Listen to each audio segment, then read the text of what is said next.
No, we're ready.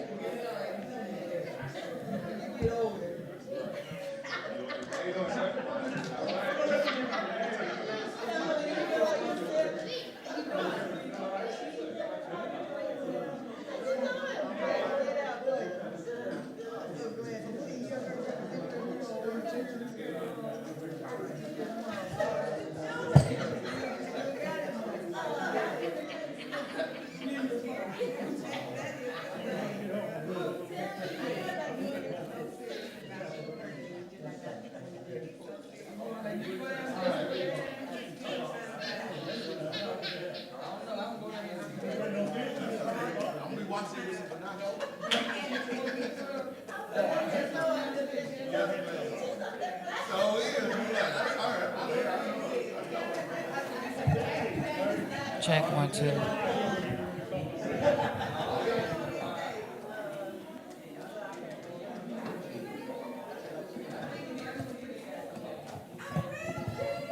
Check one, two.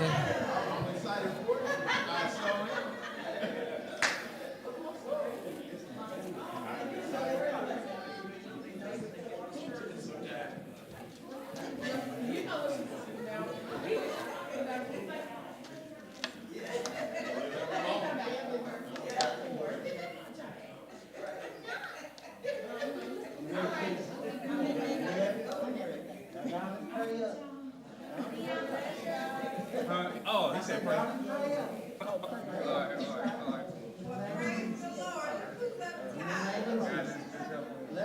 Stay focused and do what we're supposed to do.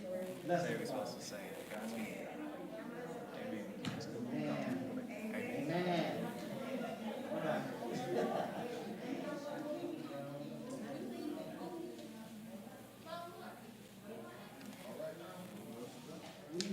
We hear so much about you. I'd like to see you up here.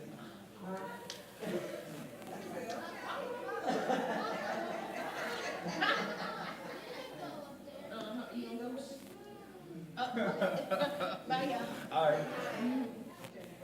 Yes, sir. Awesome.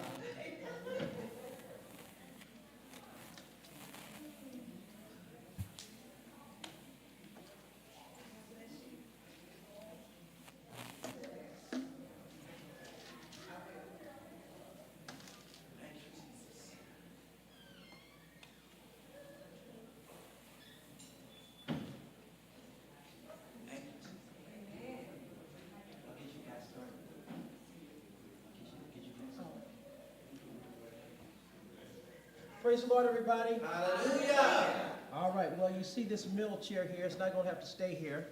I'm just here to visit for a second.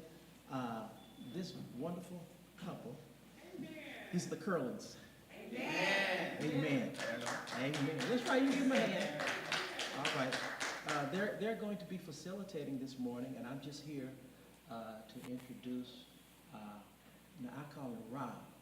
I don't use his full name. So what do you want the Rob, good. Perfect. Okay. Rob is probably one of the premier, what is, do they call barbers now, or barber stylists, or what are they? I mean, we're musicians, really, you know, but barber's fine. Barber's Okay, fine. he's one of our premier barbers here in the city of Indianapolis, and joining him, and this is what you call a dynamic duo, his beautiful wife, Miss Keisha. Yeah. Now, do they call you Keisha in the show? What do they call you? Okay, they call you Keisha. Now, she's one. They're both soft-spoken people. At home, I don't know how they get anything said because they just both of them just so soft-spoken. But they are going to. I'm not going to stay. I'm going to move out. They're going to be facilitating our forum this morning, and I pray that you listen attentively as they share some of the things that they have maybe found on their life's journey going together. I don't think they've been married a long time, But we're gonna talk about, I think, some of the things that all of us need, regardless of how long you've been married, or whether you're married at all, and that's communication. I think they're gonna touch on communication. So without any further ado, I'm gonna move my chair out the way and leave it in y'all's hands. How's that? Praise God. Now, y'all gonna have to talk louder than what y'all talk at home. There you go. If you wanna sing, you can. You're not gonna do that. I'm saying. But remember, if you need your hair together, doesn't matter whether or not you're a man or a woman, they got you. They got you. All right. Now, if you want to scoot your chair a little bit, then I'm out of there. Okay, like Pastor mentioned, we were asked to speak on communication. And the thing about communication is such a broad topic as far as to speak to other people. So we were kind of going back and forth about how we should bring that to you guys. And so I believe it was a podcast you said you watched? Okay, so it was a podcast that Keisha watched, and they had brought a real good point they had mentioned on this podcast. So I said, well, I wanted to maybe start that with this communication talk.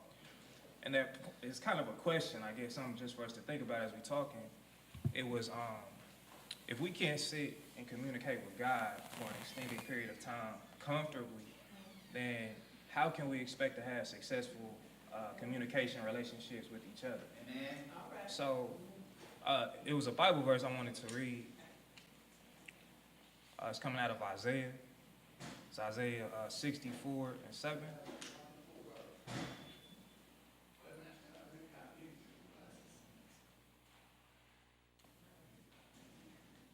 Okay, and it says, this is from the New Living Translation. It's, yet no one calls on your name or pleads with you for mercy. Therefore you have turned away from us and turned us over to our sins. So it just made me think, like when we talk about communication, you know, our closest relationship should be with God. But a lot of times we struggle even communicating with him. I'll use myself for an example, and Keisha probably has an example too, but a lot of times when I get down to pray, I go in with the right intention. I'm gonna talk to God, I'm gonna thank him for this, thank him for that, you know, ask for forgiveness for my sins. And so it starts good for a good 2 minutes, you know, and then right after that, every thought that I ever had comes into my mind. If I have to do something, or if, it could be anything. I'm telling you, it could be a movie I watched last week, you know, it doesn't even matter. It could be any random thought. And so I get up from my prayer 20 minutes later, but really I only spent 2 actually talking to God. And it's like, how is it such a disconnect as far as communicating with the Lord? And then I wonder why I have so much disconnect as far as communicating with my wife or communicating with co-workers or people out in the world. So maybe you want to give an example or speak on that too.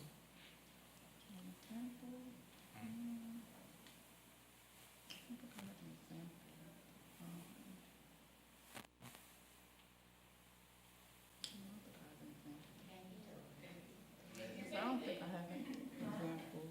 Can y'all hear me? I don't think I have an example. Okay, no, that's good. So, okay, cool. I'd like to say, I have been in that position before, where I'm praying on my knees and I'm trying to talk to the Lord, and my mind just started wandering. And what I have to do, literally, I have to get up and walk through my house and talk to the Lord to get my focus back on who I really want to talk to and who I really want answers for.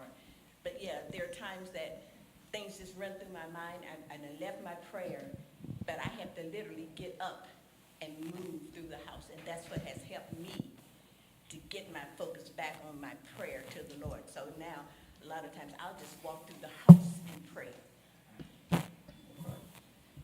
So Mother, before you sit down, let me ask you, when you pray or you talking to God, do you talk to him like my Father? You know, do you talk to him like that, or is it more conversational? I talk to God like I'm going to talk to you. You know what, Rob?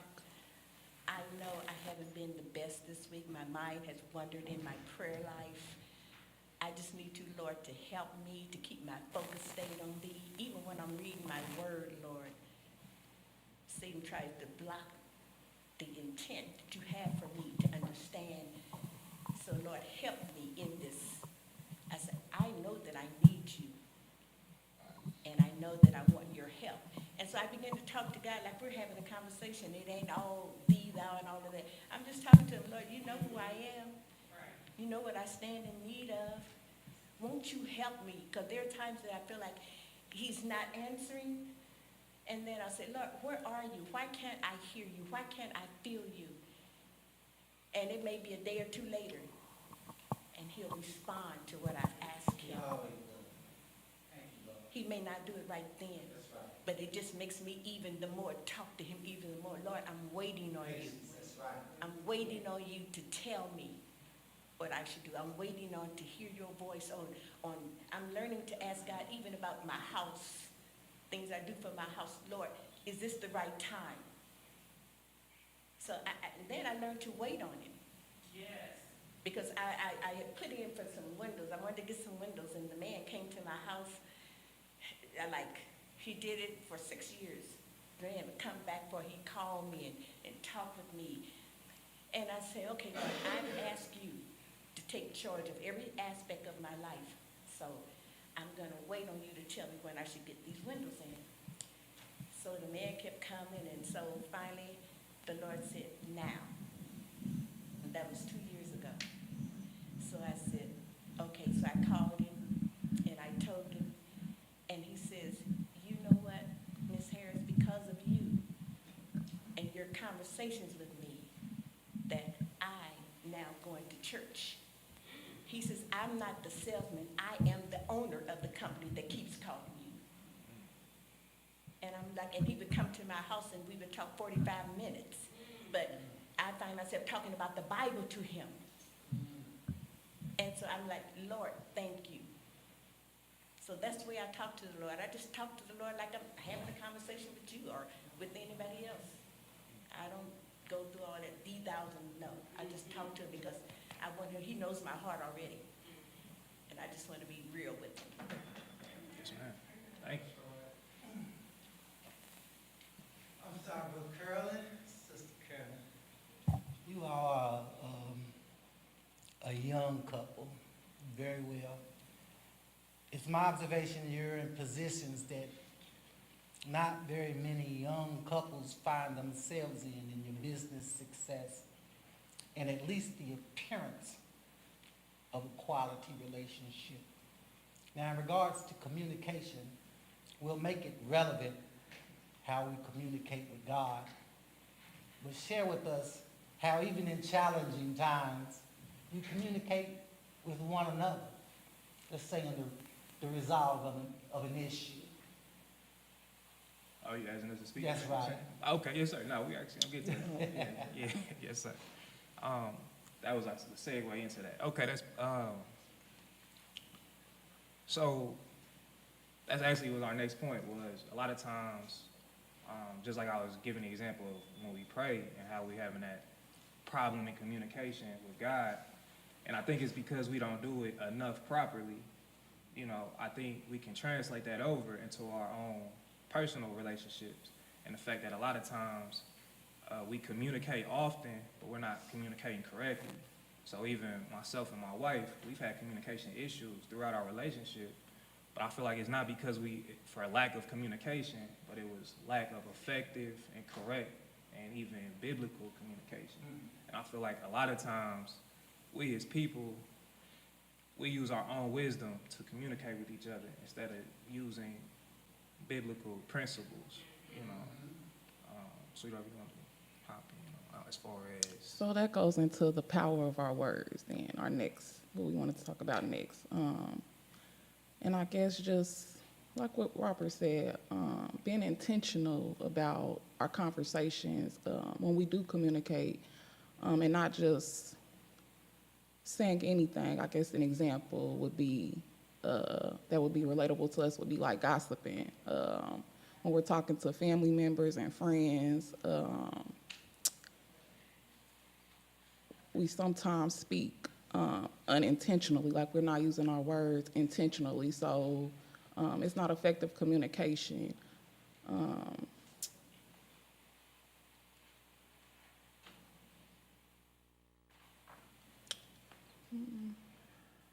Yeah, it's not effective communication, so I'll stop right there. I want to try to mix in Bible verses when I can. In Proverbs, it's Proverbs 18 and verse 21. It says, "The tongue can bring death or life. Those who love to talk will reap the consequences." And like Keisha's saying, a lot of times we don't understand the power in our words. It says it right there in the word. She was talking about gossip and things like that, and that's true. But then we got to look on the flip side. There's so many times we could lift people up, lift up, people that are going through things. I see we have a church, our church group text, and I see a lot of times people are going through different health problems and situations. And so, we'll ask for prayer. And so I think to myself, we ourselves have the power to speak healing over ourselves and each other. But a lot of times I feel like it's a lack of communication with God, that we can't translate that into our own personal relationships. So like Keisha was saying, a lot of times we're quicker to communicate negatively about a family member or about a friend or about a coworker. And we don't understand that the power that we have in our words, we could be subconsciously making the situation worse, that we're trying to improve. And I feel like, and if I'm pausing right now because this is important. I want to make sure that I'm communicating correctly with you guys, but communication in our words, as I get older, I'm realizing is very important what we say and even what we don't say. A lot of times, we'll say things emotionally and not use discernment. So, okay, I'll give an example. Pastor recommended this book for us to read. It's a great book. It's called Men Are From Mars, Women Are From Venus. I don't know if you've heard of it, if you read it. So he was just explaining the difference between men and women communication. I'll let Keisha speak on it from a woman's point of view. But for men, this is what was interesting to me. So they said a lot of times a woman, she'll share her feelings. She'll have problems or things like that, and she'll share her feelings with you as the man. And instantly, my first reaction is to always come up with a solution. They say, men, we think as far as problem solving and solutions. So a woman, she'll go maybe talking about her day, maybe talking about a problem at work. And my first reaction is to say, calm down, it's not that big a deal. Or let's do this, let's handle it this way. And I found out by reading this book that that's incorrect, that's wrong. A lot of times a woman just wants to be heard. And a lot of times you giving a solution is making the situation worse because it's like you're not paying attention to what she's saying. And that's the hardest, I'm telling y'all, that's the hardest thing for me because to me, the easier the solution is, the harder it is for me not to tell you that that's what we should do, So for me, it's times I'm like, all we gotta do is, but I'm trying. I'm not saying I got it. I'm trying to get to the point where I just listen and I guess do nothing. I guess it's just listen, I guess that's the answer. Just listen and then, come back later and after she feels like she's been heard to then offer a solution and influence. So yeah, go ahead, man. Well, from a woman's, what he speaks on about the woman is that the woman, that's how we cope better, is to express ourselves and talk to people about it. But I guess I was gonna speak on it a little differently. Now with that, it still goes back into what we were talking about before about the power of our words and being intentional. Because women, we are like that. But sometimes I find myself as a woman not being intentional, like talking too much about stuff that just doesn't matter. So from a woman's standpoint, I would say that's correct. That is how we cope, but we have to still be careful in how we communicate when we feel like we need to let it all out and vent to feel better. To get it out and that be it, but not to linger on the subject on and on and on. Because I know I do that with my sister sometimes. We real close, so when we got problems, we call each other and we'll stick, we'll stay on those subjects and topics and just keep lingering on what was wrong, like complaints and gossip and just stuff that we shouldn't be, like I said, lingering. The conversation shouldn't, you should get it out and stop and let that be it. So we just have to be careful as women when we are, like I said, letting it all out, I guess. Yes, ma'am. Bless the Lord, everybody. Hallelujah. You know, I heard what you said, and I don't know if what we're saying is as a matter of what position you're in. I always had to make the decisions in my house, and I don't like a lot of conversation. And, pardon me, I really don't like a lot of conversation. I don't like a lot of words. And this is why I'm saying what I'm saying, because she's saying sometimes we want to get it all out. And I'm wondering if it's the position that causes some of us to be kind of like what you're saying to me and just get to the point, and just let's just get it done. Let's do it this way, or blah, blah, blah, why we're going around the mountain, and why we're stalling, and why we're doing this. And my thing was, do something, don't just stand there, do something.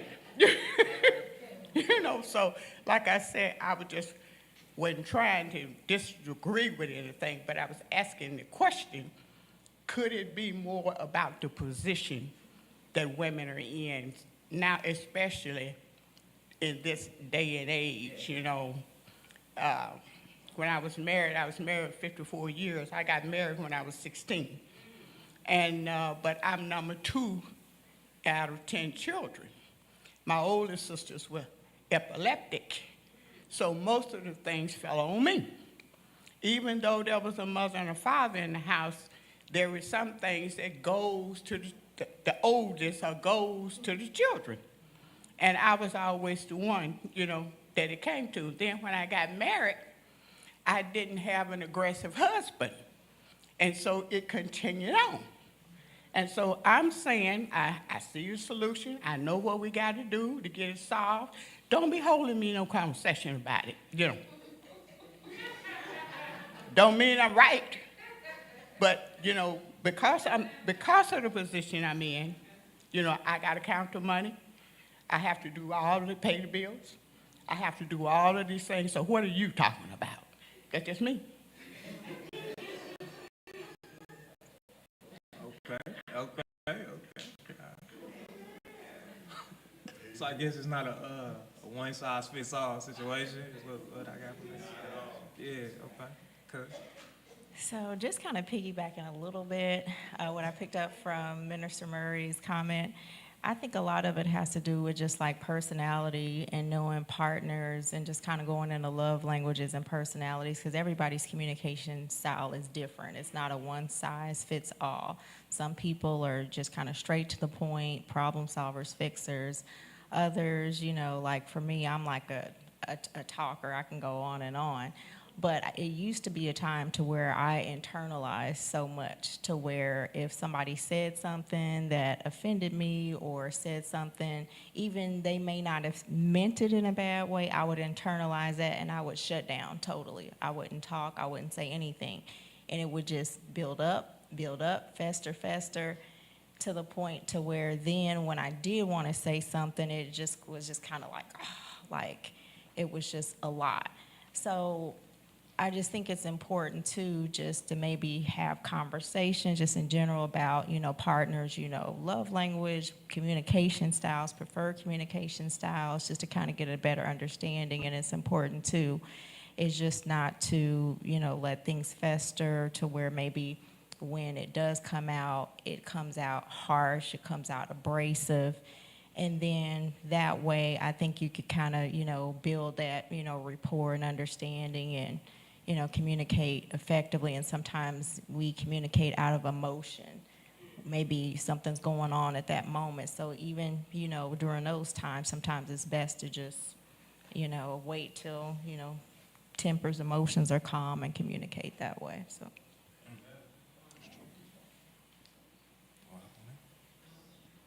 Well, I guess that goes into the next, kind of what Fatima was saying, kind of goes into the next topic, I guess, would be, which would be tone and body language.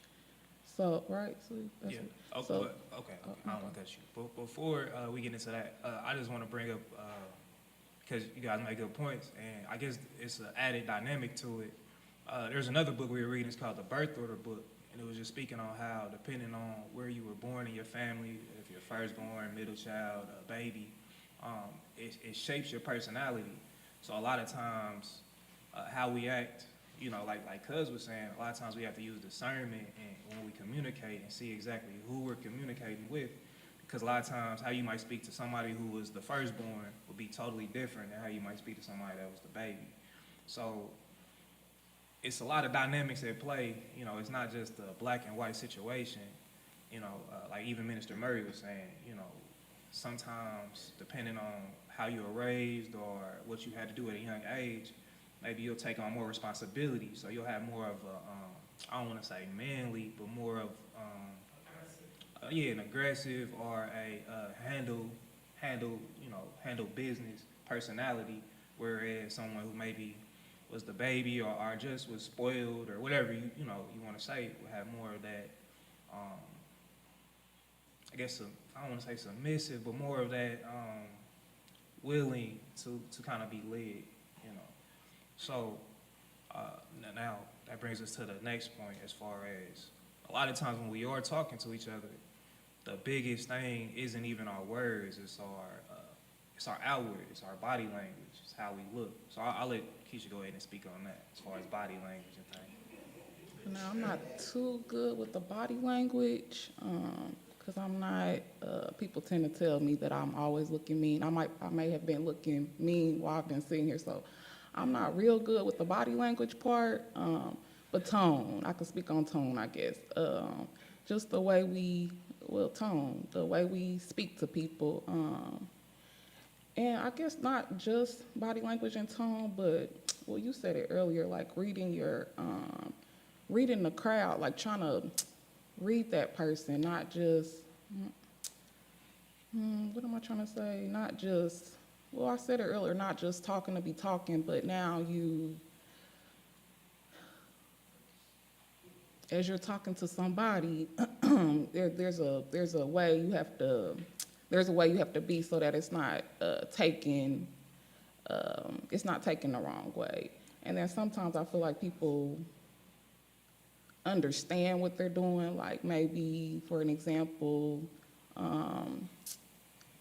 you need to give somebody an apology. You've done something wrong and you owe someone an apology. So you say, well, I'm sorry, and it's the way that you deliver your I'm sorry. So that's just an example, just your tone, your body language, and how you speaking to people to get your point across, so that your point gets across effectively. I could definitely speak on that. I'm an expert at the poker face, like where you can tell me something and I could have a totally different opinion about it, but I look at you like everything's cool. And I found out that doesn't work with Keisha because I've been with her so long. So a lot of times I have to say or do something, because if I just look at her like everything's cool, that's not good enough. So, so I guess that's something, I won't say it's me, but I think there's people like that. I'm not real big on confrontation, but I'm learning as I get older that a lot of times healthy confrontation is necessary, because we have to set boundaries and we have to let people know what we believe. But at the same time, we have to be wise, and like Keisha was saying, we have to read the room, or we can't beat people over the heads with what we know or what the communication we're trying to get out. There's a Bible verse for that too. It's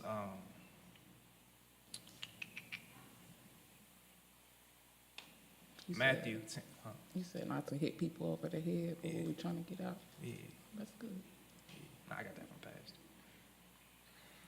It's Matthew 10. Oh, hold up, my fault. Matthew 10 and 16. I'm gonna get to it. Okay, and this was Jesus talking to his disciples. He said, "Look, I'm sending you out as sheep among wolves. So be as shrewd as snakes and harmless as doves." So when I read that the first time, I was thinking he was talking about more of we speak to people. Oh, my fault. We speak to people, but we have to, all right, I'll break it down the way I was taught. You have to be book smart and street smart. You know, if that makes sense. That's how I was raised. So when we speak to people, we have to know what we're talking about, but at the same time, we have to use discernment to know who we're talking to. Yes. And so that Bible verse, because I feel like that's a big breakdown in communication, that a lot of times we're saying the right thing, but we're saying it either at the wrong time or to the wrong person. So I just wanted to bring that. Amen. There is the word confrontation, well, it depends on who you talk to. Some people say I'm confrontational, some people say I'm not confrontational, so it depends on who you're talking to.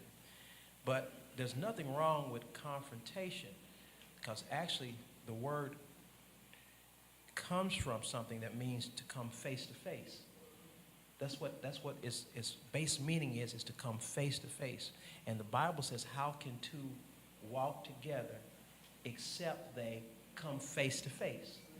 Our translation says, be agreed, but it says, how can two walk together except they come face to face? So there has to be a certain amount of confrontation or face to face for us to move forward. And any time that you come face to face, there's going to be some discomfort there.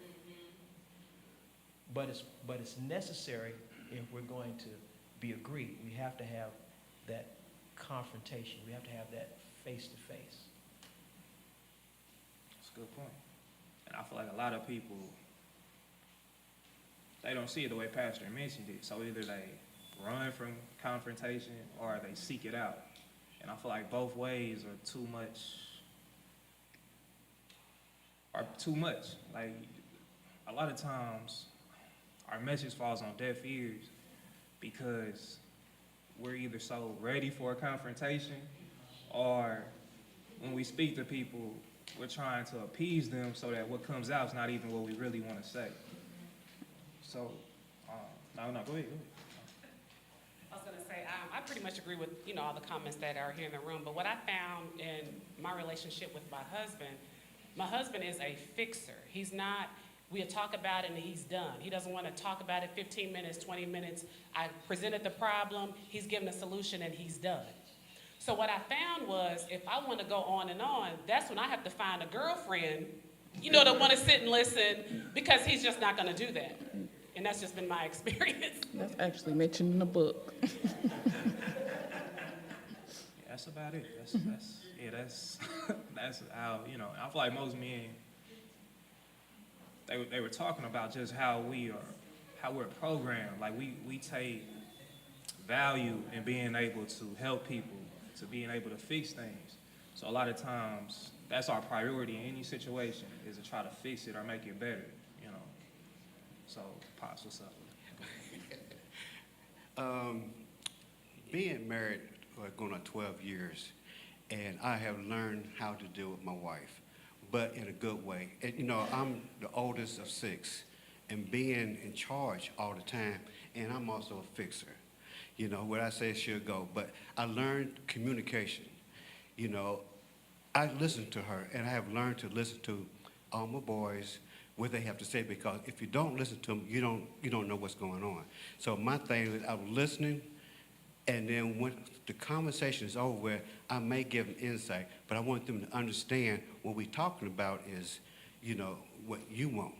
I know a lot of times I may be wrong on some cases. My wife, she will let me know. So, but I'm just at the point where I have learned to listen. I think a listener is more.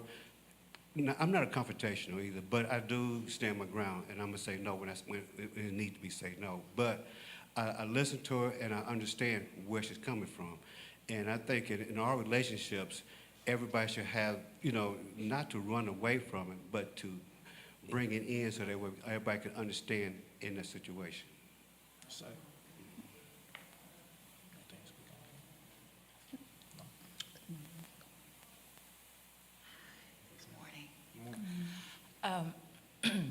As far as being confrontational, I've learned in my marriage that being confrontational is kind of taboo in our family because we try to go by the Bible. And matter of fact, we do. In Ephesians, it says, Ephesians 4:26-27 says, "Be angry and do not sin. Do not let the sun go down on your anger and give no opportunity to the devil." And as husband and wife, I think that's something that we should practice on. It's not easy. It's not easy because when you're upset with your mate, you don't even want to acknowledge the fact that you want to even get better over it. So once you just believe in the Bible, you go to Ephesians, read that verse, and it'll start making sense to you because you don't want to go to sleep angry and upset with your mate because you're going to wake up like that. That's what the enemy wants. He wants to separate you and make it worse for you. So when you hold on to the Ephesians, was that 4:26-27, then that's what will make you feel better. When you wake up in the morning and your mate is right beside you.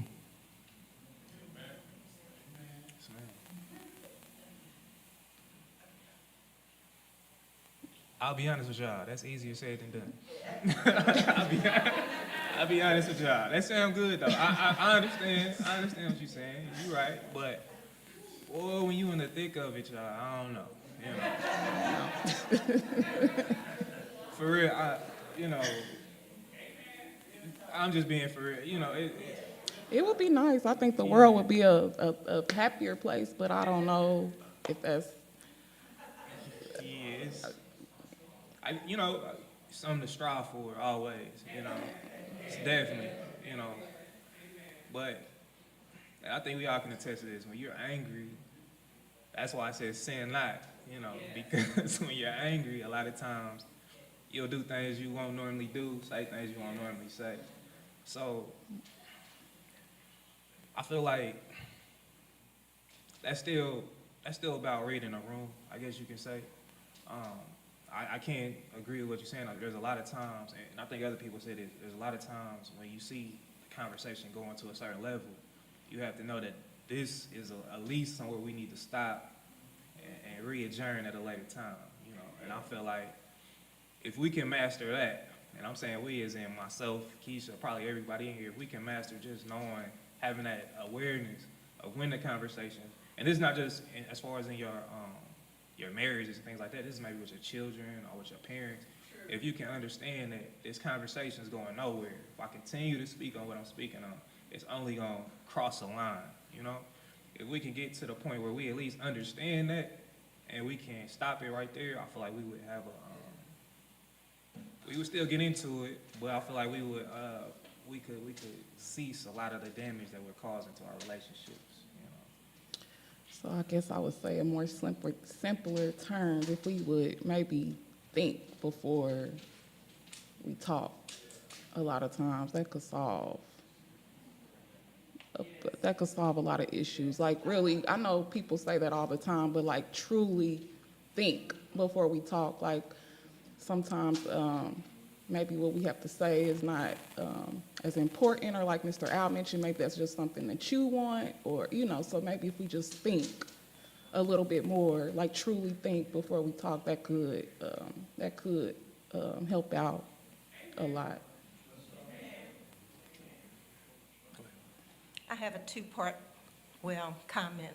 And first of all, this is with my husband and myself. So when I first got married, I was so used to making all the decisions and having to handle everything. So I had to communicate with him that I needed help. He was there ready to do things, but I was so independent, I just took everything on for myself. And then with my sons, I always looked at them as my son. As they grew up, they still were my son. So I didn't allow them to communicate to me.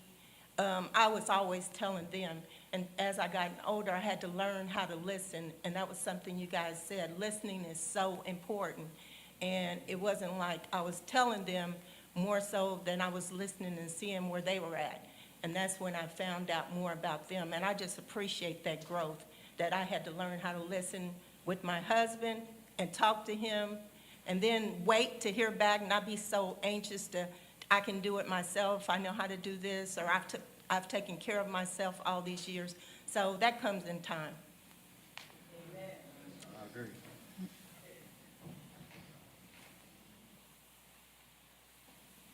I just want to say something about the listening part. It's one thing that I have in my desk for a lot of my employees when they come up. It says, listen and silent has the same letters. That's just a thought. That's pretty good. That's good. Here's the thing I'm learning with listening. I guess there's levels to it, because, okay, I got to the point where I could be quiet long enough to speak. But then I started learning that a lot of times when we listen, we just listening for things that we disagree with, so that when it's our time to talk, we can bring up our points. So we have to be careful with listening, because when you truly listen, you're not trying to build your own case in your head. And I feel like a lot of times when we say that we're listening, we're only listening for things that we either agree with or disagree with. Anything else, we either toss it or we're gonna bring that up when it's time for us to talk. So that's just something for me to, I just want to share with y'all, because I feel like listening is can be tricky sometimes. I can agree with that, because I do that a lot. Lord forgive me. But how do you listen past the hurt? How do you listen past the anger? How do you listen past what you're feeling? You know what I'm saying? Your disgust, your anger, your hurt. How do you listen?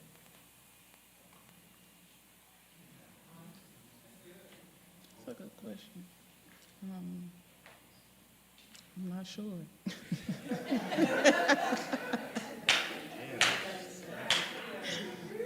Yeah, we're still learning. We just up here talking, but, yeah, that was a good one. I couldn't answer that, I mean, I can comment on it. I'm not going to say that this is necessarily the answer, but I think it's about being intentional.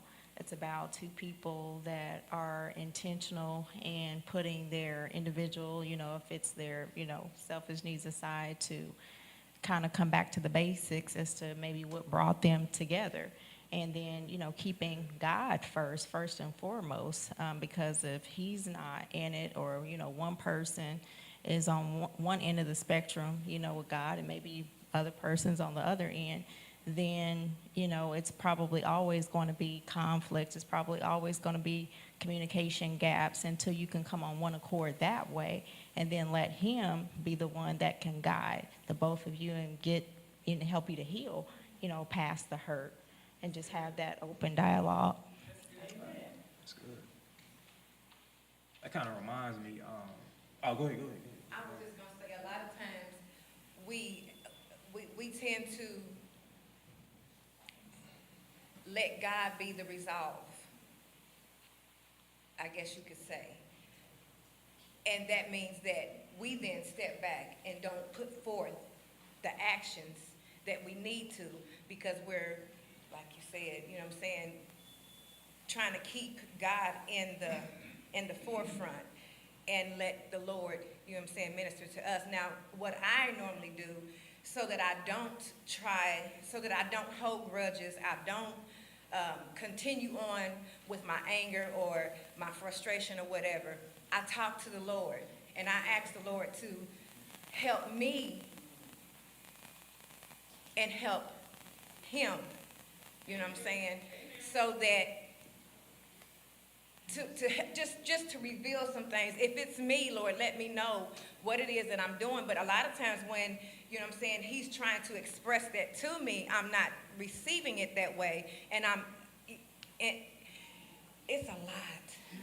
It's not easy. Everybody that's married know it's not easy. Everybody has their issues, some this and some that. But you know what I'm saying? A lot of times it can be frustrating for one or the other. And when you try, you know, not to keep that arguing going on, and you take the time and you talk to the Lord and you ask the Lord to reveal to you yourself or reveal to your spouse, you know what I'm saying, helping us to come to that. You know what I'm saying? It's like, what do you do then? You know, you're waiting, but then one may get impatient, and then another, you know what I'm saying, is just not doing anything because they're waiting to hear or waiting, you know what I'm saying, to get something. I will still say I don't have that answer, but man, what Miss Diane said is so true. Like when when you into it, when me and Robert are into it, and it just seems so impossible, and you stop and you talk to the Lord, it's, oh my goodness, like I'm sure y'all know, because I'm sure y'all talk to the Lord, but yeah, in those times are just so important, just to remember not to let your emotions take control, but to remember to stop and pray and just see, you know, where God can take that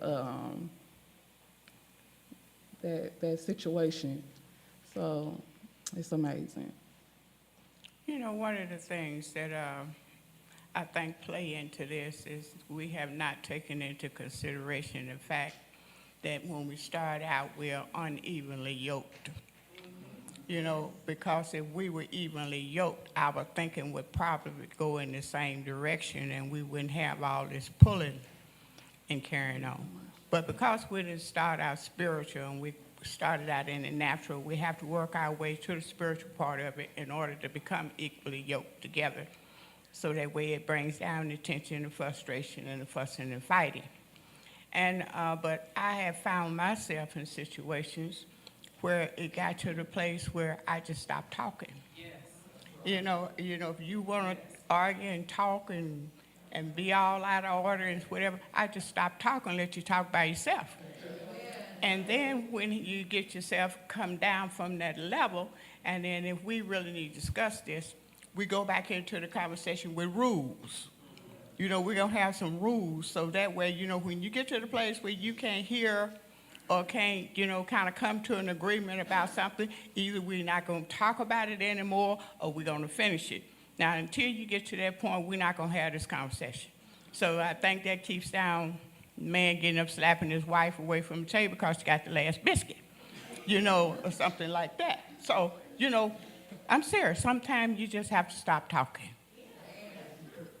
I agree with everything that she has to say, but as great as Brother Mark is, he does get on my nerves.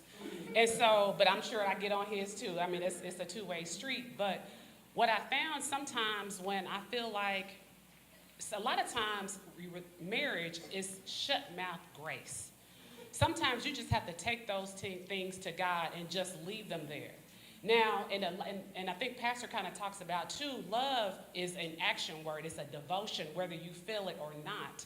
I can't say that, you know, like I said, he gets on my nerves sometimes, but as his wife, I still have to do what I'm supposed to do as his wife. I can't say, well, you got on my nerves and I'm not going to fix dinner. Well, that's not of God. So I still have to be and stay in the will of God regardless of how I feel. So we have to watch our emotions. Emotions are a dangerous thing, especially for a woman. So I think once, and then a lot of times God will convict me. It's like, Glennis, even though he has gotten on your nerves and even though things are not going well, like, or he should have done this, and he didn't do it, I still have to do what I'm supposed to do as the wife. God deals with him on that end. So I constantly keep our marriage, our family before God. That's where you have to do it. Now, is that an easy thing to do? That's not easy. It's easy for me to get up here and say it, but when you have to walk that thing out, that is a hard thing, and it takes God to do those kind of things. And this is not what I think, this is what I know, because I've been married for a little while, not a long time, but for a little while, and sometimes you just have to walk away, shut your mouth, and let God do it. Amen. Amen. That's true. Anybody else want to speak on that? I figured it would. So, I just want to say this. Being married it's a test. And you're graded on it every day. You know, I didn't get married till I was 55. So she's dealing with somebody that's, hey, I've been used to doing it my way and my way only. You know, so I have to incorporate what my wife likes, what I like. I stood in this very church and promised before God and her family I was going to take care of her. And I try every day. But sometimes we have our ins and outs. But like Sister Glenn said, sometimes you just have to lay it at God's feet and let him work it out. Because in my heart, I know I'm where I'm supposed to be. So I have to let him work. For a while there, I was, but I have to realize this woman held down a job, a house, raised 2 kids on her own. So I have to respect that. But like it's been said, it's a two-way street. You're looking at somebody that held down his house and did the drugs, but I never called my parents, my brother, nobody. Can you help me with the mortgage? I took care of my bills first. There still ain't no excuse for what I done. But my wife knows that. So I'm just saying we have to communicate. And my wife to this day will tell you, I don't know her looks. That's what she'll tell you. But I know them looks. So just like Sister Glenn said, I've laid it at God's feet, So we just communicate now and discuss what's going on. Our kids are grown. So they really don't factor into our relationship on a day-to-day basis most of the time. So that's what I had to say. cool. Thank you. Want to say anything? I was gonna say something. So just hearing everybody's talk, it kind of brings me to what Minister Murray was saying about how we start off unevenly yoked. So me and Keisha, before we went to like counseling, and one of the biggest things that I've heard this maybe 3 or 4 different times from different people, is that a lot of times the problem you have with your significant other doesn't start with them, it starts with yourself. Like we all have upbringings and traumas and things that we went through in our past that's not even related to our significant other, that we haven't gotten solutions or resolutions for. So a lot of times, like she was saying, when we try to come together, we did it in the natural way and not in the spiritual way, because we're spiritually not comfortable or confident with ourselves. So how can we expect to be able to mesh a totally different personality if we ourselves aren't, I guess, healed is the word I'm trying to say. So a lot of times we had that dynamic of 2 broken people trying to get to one destination, and that's a lot of times the problem that we're having. So, anything? So I would just say it goes back to the original question. If we aren't always able to, I don't want people to take it the wrong way, because it's not that everybody can't communicate with God, but if it's mentioned time and time again, even by pastor, that our least occupied service is prayer service or prayer meeting. So if that's the case, the proof is in the pudding. If the proof says that we're not able to effectively communicate with God, then our relationships and things like that, are they at jeopardy? Because if we can't communicate with God effectively, then how can we communicate with each other effectively? So it's just something to think about. Yeah, like he just said, the proof is in the pudding. I mean, divorce rates are high. We're killing each other in the streets. I'm sure everybody has a family member that doesn't speak to another family member.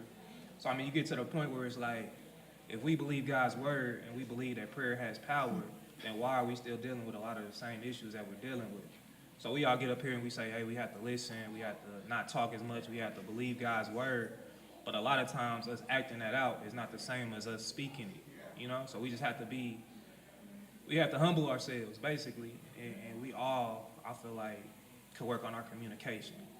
So I feel like that's our message. Good. Do y'all have any questions? That's all we got.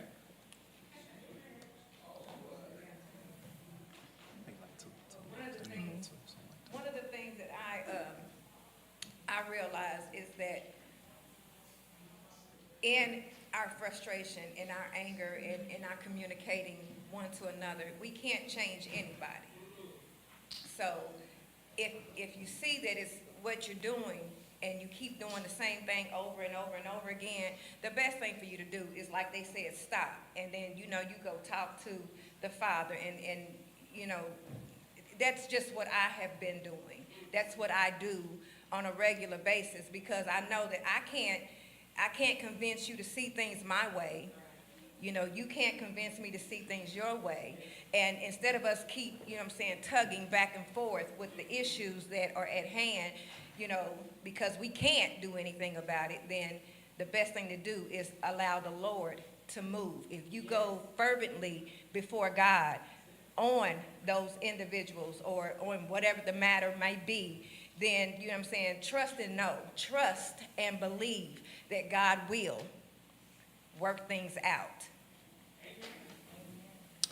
Well, I just want to say thank you, even though I know we were up here speaking, but thank you to everybody that spoke on that, because me and Robert, we're newly married, so that everything